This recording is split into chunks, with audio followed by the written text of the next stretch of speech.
Hello guys, আজ আমি বানাবো বেগুন দিয়ে টক শাক। তার জন্য শাকটা তুলে নিচ্ছি। আমাদের এখানে একে টক শাক বলে থাকে। তোমাদের এখানে এই শাকের যদি অন্য কোনো নাম থাকে তাহলে কমেন্ট করে জানিও। শাকটা তুলে পরিষ্কার করে বেছে ধুয়ে নেব।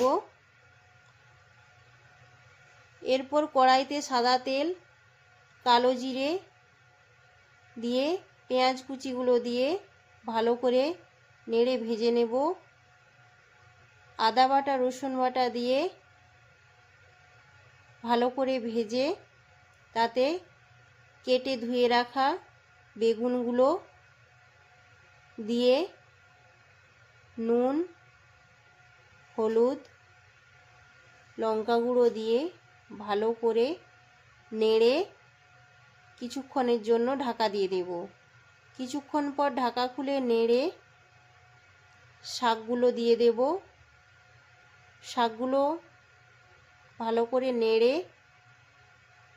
কিছুক্ষণের জন্য ঢাকা দিয়ে আবার ঢাকা খুলে নেব। তারপর পরিমাণ মতো জল দিয়ে সেদ্ধ হওয়ার জন্য ঢাকা দিয়ে দেব।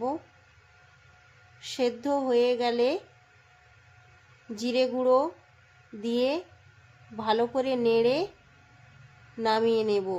তৈরি আমার বেগুন দিয়ে টক শাকের রান্না।